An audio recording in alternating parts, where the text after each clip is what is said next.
लोहगडावर photo काढत असताना पाय घसरला, तरुणाचा मृत्यू. 18 जूनला आलेली ही बातमी मनाला चटका लावणारी होती. कारण ज्याचा मृत्यू झाला तो फक्त 24-25 वर्षांचा. त्याचं लग्न ठरलेलं, साखरपुडा झाला होता. 17 कोटी रुपये खर्च करून लग्नाचा व्हेन्यू नक्की केला होता. सगळा आलिशान कारभार. त्यात त्याचा मृत्यू झाला त्याच्या होणाऱ्या बायकोच्या वाढदिवसाच्या आदल्या दिवशी. 5 दिवस झाले आणि केतन अगरवालचा मृत्यू हा अपघात नाही तर घातपात असल्याचं स्पष्ट झालं. तो लोहगडाच्या कड्यावरून घसरला नाही, त्याला ढकलण्यात आलं होतं. ढकलणारं दुसरं तिसरं कोणी नाही, त्याची होणारी पत्नी सिया गोयल होती. 23 जूनला हा अपघाताचा बनाव असल्याचं स्पष्ट झालं आणि त्यानंतर समोर आला सियाचा पॅटर्न, गायब केलेला पासपोर्ट, एक रेकी आणि प्लॅन करून केलेला खून. केतन अगरवालच्या खुनाचं कारण काय समोर आलं, प्लॅनिंग कसं झालं आणि पोलिसांना या सगळ्या प्रकरणाचा सुगावा कसा लागला, पाहूयात या व्हिडिओमधून. नमस्कार, मी चिन्मय आणि तुम्ही पाहताय बोल भिडू. फेब्रुवारी महिन्यात केतन अगरवाल आणि सिया गोयल या दोघांचा साखरपुडा झाला. केतनचे वडील विशाल अगरवाल हे गहुंजे भागातले बांधकाम व्यावसायिक, सक्सेस ग्रुपचे सर्वेसर्वा. केतन परदेशात शिकून आला आणि डायरेक्टर म्हणून कंपनीचं काम पाहायला लागला. तर सिया गोयल ही पुण्याच्या मार्केट यार्ड भागातले प्रसिद्ध व्यावसायिक प्रवीण गोयल यांची मुलगी. वय 20 वर्ष. काही महिन्यांपूर्वीच तिने आपला बेकरी व्यवसाय सुरू केला होता. दोघांच्या कुटुंबियांची ओळख, त्यामधूनच अरेंज मॅरेज ठरलं आणि फेब्रुवारीमध्ये साखरपुडा सुद्धा झाला आणि मग लग्नाची तयारी सुरू झाली. जयपूरमध्ये 17 कोटी रुपये खर्च करून एक पॅलेस बुक करण्यात आलं. पाहुण्यांची सोय म्हणून येण्या जाण्यासाठी 2 विमानं बुक करण्यात आली. त्याआधी या जोडप्याने ठरवलं प्री वेडिंग शूट करूयात, तेही बालीमध्ये. जूनच्या पहिल्या आठवड्यात हे दोघं बालीला जाणार होते. त्यासाठी मुंबई एअरपोर्टवर पोहोचले. सगळं काही ठरल्यासारखं होत होतं. पण मुंबई एअरपोर्टवर केतनच्या लक्षात आलं आपला पासपोर्ट गायब झालाय. त्यामुळे त्यांना पुन्हा पुण्याला यावं लागलं. पुण्यात आल्यावर त्याने घरी सुद्धा शोधाशोध केली, पण पासपोर्ट सापडलाच नाही. केतनला ट्रेकिंगची फार आवड होती. बालीचा प्लॅन कॅन्सल झाल्यानंतर सियाने आपण लोहगडला ट्रेकला जाऊ असा प्लॅन बनवला आणि हे दोघं 14 जूनला लोहगडावर गेले. 19 जूनला सियाचा वाढदिवस होता. केतनने महाबळेश्वरमध्ये सियाचा वाढदिवस साजरा करायचं ठरवलं. यासाठी अग्रवाल आणि गोयल अशी दोन्ही कुटुंब एकत्र येणार होती. पण आदल्याच दिवशी सियाने आपण लोहगडावर जाऊ असा हट्ट केतनकडे केला. त्यानुसार 18 जूनला हे दोघं लोहगडावर गेले आणि त्याच दिवशी बातमी आली केतनचा लोहगडावरून कोसळून मृत्यू. सुरुवातीला लोणावळा ग्रामीण पोलिसांनी या प्रकरणात BNSच्या कलम 114 अंतर्गत अपघाती मृत्यूची नोंद केली आणि तपासाला सुरुवात केली. केतन खाली पडला होता एका कड्यावरून. सियानेच लोहगडावरच्या सुरक्षा रक्षकांना केतन खाली पडल्याचं सांगितलं होतं.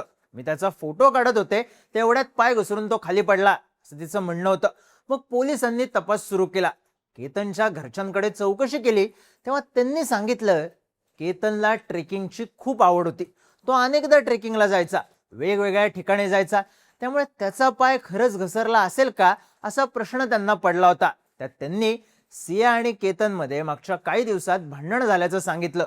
सोबतच त्यांनी 2 घटनाही सांगितल्या. त्यानंतर पोलिसांनी सगळा फोकस सियावर ठेवला. त्यांना मिळालेली गोपनीय माहिती आणि तांत्रिक माहिती यावरून त्यांना सियावर संशय आला आणि तपासात एक एक खुलासे होत गेले. पोलिसांनी लोहगडच्या परिसरातले CCTV चेक केले तेव्हा त्यांना एक संशयास्पद तरुण दिसला. आधी हा सिया आणि केतनच्या मागे येताना दिसला, त्यानंतर तो लोहगडावर दिसला. त्याच्यावर संशयाचं महत्वाचं कारण ठरलं त्याचे कपडे. भर उन्हात तो हुडी टोपी घालून गड चढत होता. त्याने कानावर हेडफोन घातले होते, मास्क लावून चेहरा झाकण्याचा प्रयत्न केला होता. आपल्यावर संशय येणार नाही याची काळजी घेताना तो CCTV मध्ये दिसत होता. त्यामुळेच त्याच्यावर संशय वाढला. पोलिसांनी माहिती काढली तेव्हा CCTV मध्ये दिसणारा पोरगा सिया गोयलच्या कॉन्टॅक्टमध्ये असल्याचं समजलं. हा पोरगा होता चेतन चौधरी. मार्केट यार्डमध्ये चेतनचा सुद्धा व्यवसाय आहे, मसाल्याचा व्यापारी. सियाच्या वडिलांचा आणि चेतन चौधरीचा व्यवसाय एकाच भागात, एकाच प्रकारचा. त्यामुळे या दोघांची ओळख. मागच्या वर्षभरापासून सिया आणि चेतनची ओळख वाढली. ओळखीचं रूपांतर प्रेमात झालं आणि या दोघांचं अफेअर सुरू झालं. पण अशातच सियाच्या घरच्यांनी तिचं लग्न केतन अगरवाल सोबत ठरवलं. घरच्यांनीच पाहिलेलं, पसंत केलेलं स्थळ. पण सियाने लग्नाला नकार दिला नाही. तिला केतन पसंत नव्हता, पण ही गोष्ट तिने कुणालाही सांगितली नाही. फेब्रुवारीमध्ये तिचा केतन सोबत साखरपुडा झाला. त्यानंतर बालीला प्री वेडिंगला जायचं ठरलं तेव्हाही तिने विरोध केला नाही. पण तपासात समोर आलंय केतनचा पासपोर्ट सियानेच गायब केला होता.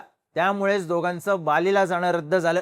केतनच्या खुनानंतर त्याचा पासपोर्ट सियाने चोरल्याचं पुढे आलं आणि तिचा पॅटर्न समोर यायला सुरुवात झाली. पोलिसांनी दिलेल्या माहितीनुसार त्याने खुनाच्या आठवड्याभर आधीपासूनच केतनला मारायचं प्लॅनिंग आपला प्रियकर चेतन चौधरी सोबत केलं होतं.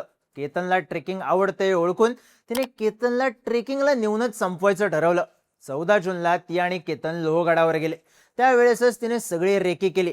तर यावेळी चेतन सुद्धा उपस्थित होता का, चेतन आणि सियाने त्याच दिवशी केतनला मारायचा प्लॅन केला होता का, याचा तपास केला जातोय. 14 तारखेला लोहगड फिरून आल्यानंतर सियाने पुन्हा 18 तारखेला लोहगडावर जायचा हट्ट केला. पण यावेळी फुल प्रूफ प्लॅन बनवून तिने आधीच चेतनला सगळं सांगितलेलं. आठवड्याभर आधीपासूनच दोघांचं फोनवर बोलणं वाढलं. त्यात पोलिसांनी कॉल रेकॉर्ड्स आणि टॉवर लोकेशन चेक केल्यानंतर त्यांना या दोघांनी ठरवून प्लॅन केल्याचं स्पष्ट झालं. दोघांना ताब्यात घेतल्यानंतर त्यांनी खुनाची कबुली दिली. फोटो काढण्याच्या नावाखाली केतनला कड्यावर नेण्यात आलं आणि चेतन आणि सिया या दोघांनी मिळून त्याला कड्यावरून खाली ढकलून दिलं. त्यानंतर सियाने बराच कांगावा केला. एवढंच नाही तर तिने तिच्या इन्स्टावर एक स्टोरी सुद्धा टाकली, ज्यात आपण आत्ताच तर कनेक्ट झालो होतो, आत्ताच आपलं प्रेम सुरू झालं होतं आणि तू मला माझ्या वाढदिवसाला सोडून गेलास असं त्या स्टोरीमध्ये लिहिलं. आपल्याला फार दुःख झाल्याचं ती दाखवत होती, पण तिच्यावर आलेल्या संशयानं बिंग फुटलं. धक्कादायक गोष्ट म्हणजे सियाने तपासात सांगितलं की तिच्या आणि चेतनच्या प्रेमात केतन अडथळा ठरत होता. तो तिला पसंत नव्हता, म्हणून तिने त्याचा काटा काढायचं ठरवलं आणि त्याला लोहगडावरून खाली ढकलून देत त्याचा खून केला. या प्रकरणात केतनचे वडील विशाल अग्रवाल, जे पोर्श प्रकरणाशी संबंधित नाहीत तर त्यांचा स्वतंत्र व्यवसाय आहे, यांनी सियाचे चेतन चौधरी सोबत अनैतिक संबंध असून या दोघांनी संगनमत करून केतनचा खून केल्याची फिर्याद दिली. त्यानुसार सिया आणि चेतनवर BNSच्या कलम 103 अंतर्गत खुनाचा गुन्हा दाखल झाला असून त्यांना अटक करण्यात आल्याच्या बातम्या आहेत. काही माध्यमांनी दिलेल्या बातम्यांनुसार विशाल अग्रवाल यांनी सोशल मीडियावर एक पोस्ट टाकली, ज्यात त्यांनी पुण्यातील सिया प्रवीण बसैयर गोयल या धूर्त मुलीने, जिचे आधीपासूनच अनैतिक संबंध होते, आमचा साधा भोळा मुलगा केतन याच्याशी एक बनावट विवाह रचला. तिच्या चारित्र्याबद्दल आणि भूतकाळातील वागणुकीबद्दल तिच्या संपूर्ण कुटुंबाला व नातेवाईकांना पूर्ण कल्पना होती. तरीही त्यांनी जाणीवपूर्वक सत्य लपवून ठेवलं आणि आमची मोठी फसवणूक केली. आम्हा पीडित पालकांच्या अंतःकरणातून शाप आणि न्यायासाठीचा आक्रोश होत आहे.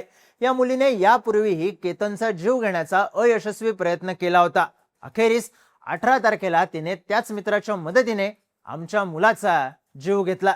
समाजाला आमचा एकच प्रश्न आहे, जर त्या मुलीचं वागणं असं होतं तर संबंध सहजपणे तोडता आले असते, मग आमच्या निष्पाप मुलाचा जीव घेण्याची काय गरज होती? या कधीही भरून न येणाऱ्या हानीची भरपाई कोण करणार, या आशयाचा मजकूर लिहिलाय. तर सोशल मीडियावर केतनने सियाच्या बर्थडेसाठी दिलेले गिफ्ट, बर्थडे आधी केलेलं सेलिब्रेशन याचेही फोटोज व्हिडिओज व्हायरल होत आहेत. केतनला सिया आणि चेतन हे फॅमिली फ्रेंड आहेत, त्यांची मैत्री आहे हे माहीत होतं, पण त्यांच्या नात्याबद्दल त्याला माहिती नव्हती.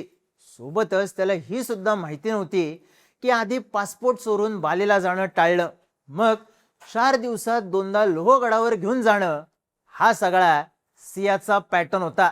अपघाताचा बनाव रचून आपल्याच होणाऱ्या नवऱ्याचा खून करण्याचा पॅटर्न.